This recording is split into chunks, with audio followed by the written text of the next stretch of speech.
Se tem uma coisa que eu aprendi vindo de uma família com relacionamentos muito complicados e tendo 70% da minha vida vivido com uma relação muito ruim com a minha mãe, é que eu imagino assim que as pessoas devem olhar para nosso relacionamento hoje, pessoas próximas de mim, e nem acreditam como o relacionamento meu e da minha mãe é saudável, é tranquilo, a gente é muito amigas, a gente conversa sobre tudo, a gente não tem filtro uma com a outra.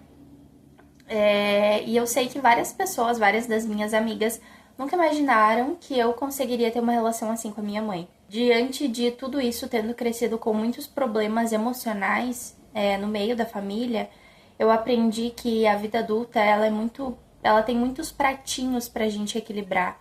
É muita coisa.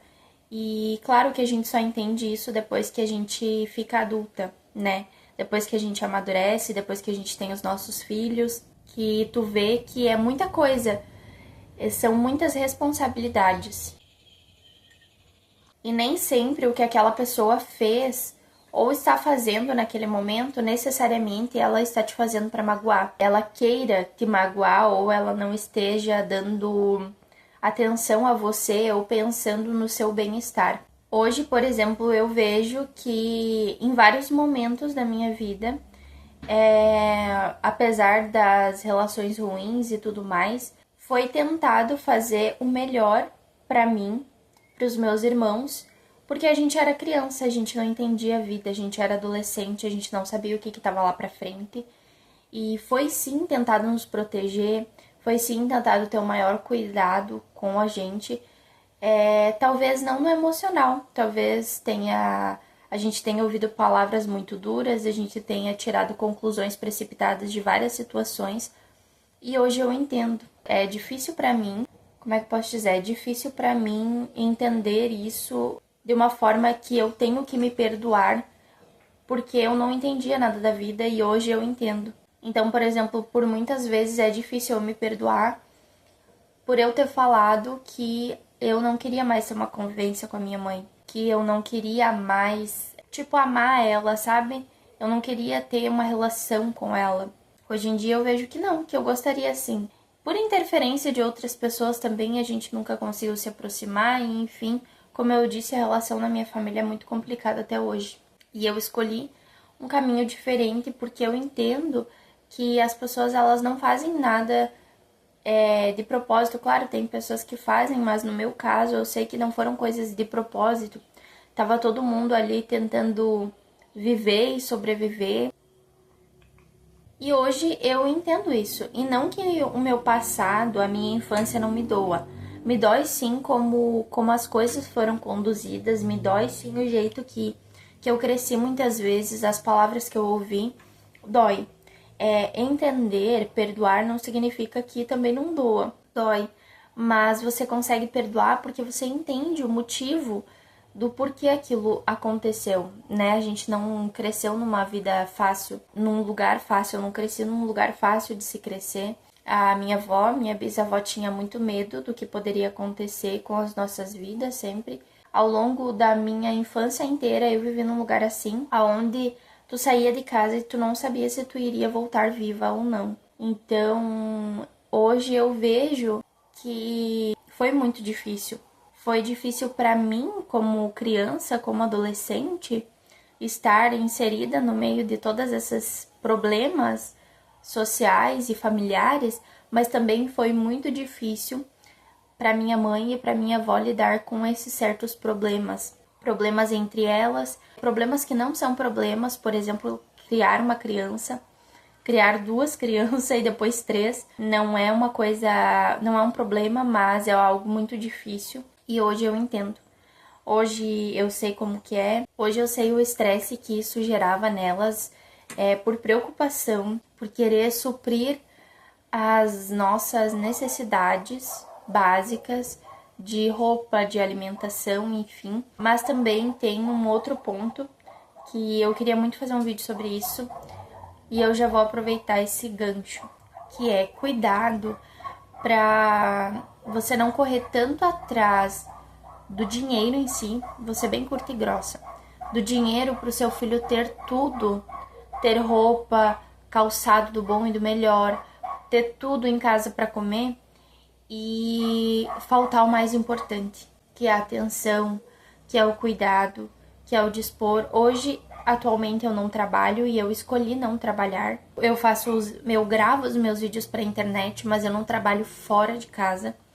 E eu sei que isso é muito importante para os meus filhos, né? Isso é muito importante para o Caleb ter alguém presente, suprindo essa necessidade emocional que ele tem, que eu tive. Que no caso, a minha avó não era uma pessoa muito carinhosa, mas quando eu precisava, que eu era pequena, eu ganhava um colo, eu ganhava um carinho.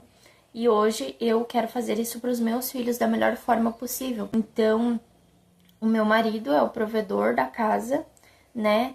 Ele provê tudo para nós e ser provedor e eu ficar em casa não quer dizer, por favor, não entendam mal, que eu fico me humilhando para pedir coisas para ele comprar e tudo mais. Aqui em casa não existe isso. O meu marido faz de tudo para que eu tenha tudo, não precise pedir nada.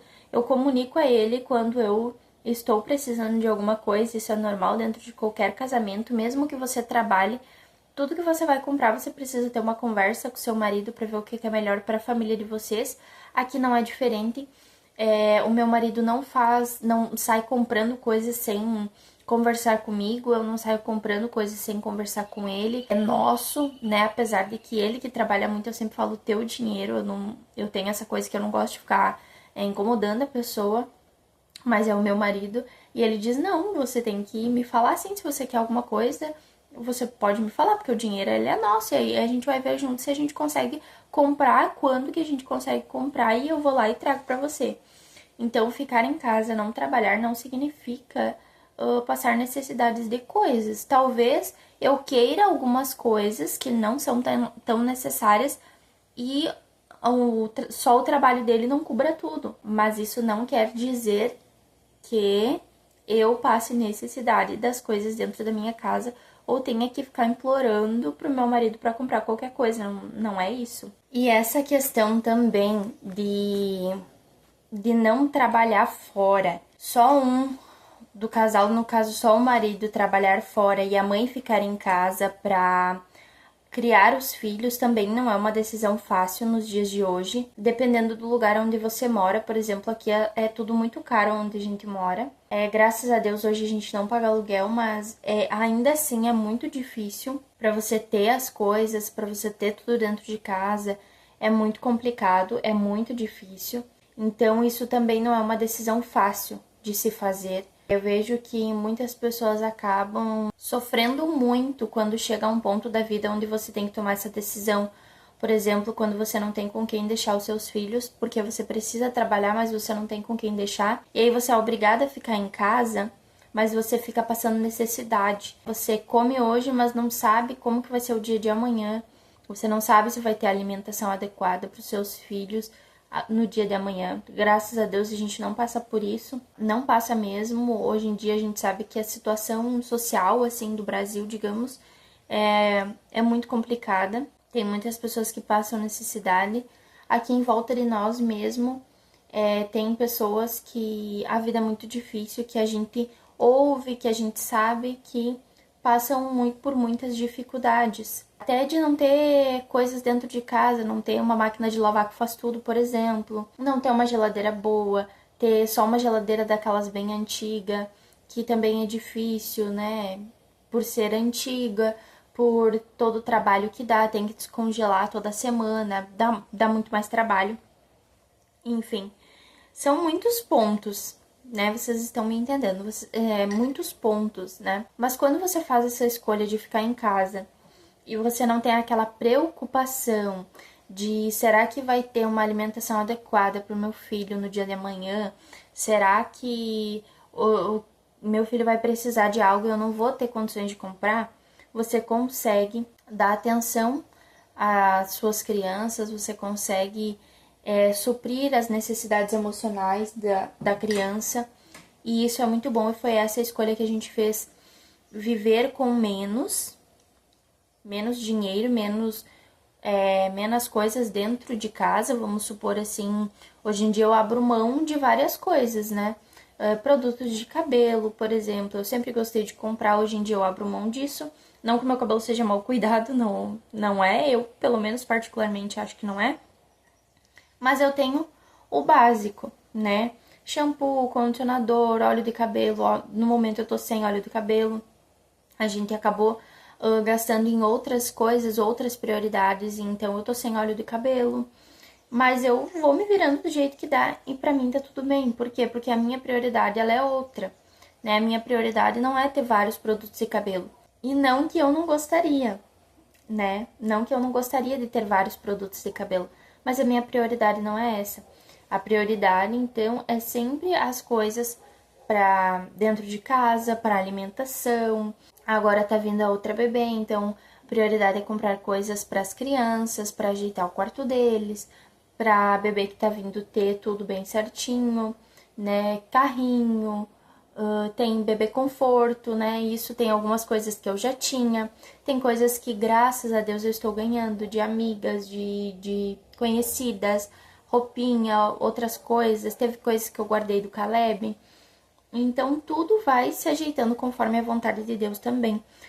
E um ponto importante também é que a gente precisa estar no centro da vontade de Deus, se dispor a negar a nossa própria vontade para fazer a vontade de Deus, e isso às vezes significa ter uma vida um pouco mais difícil do que das outras pessoas. Negar a nossa vontade é sim, ter a vida um pouco mais difícil, mas ter a vida mais difícil com paz, com alegria, sabendo que você está fazendo o melhor pela sua família, pelos seus filhos, e que a bênção do Senhor está sobre a sua casa.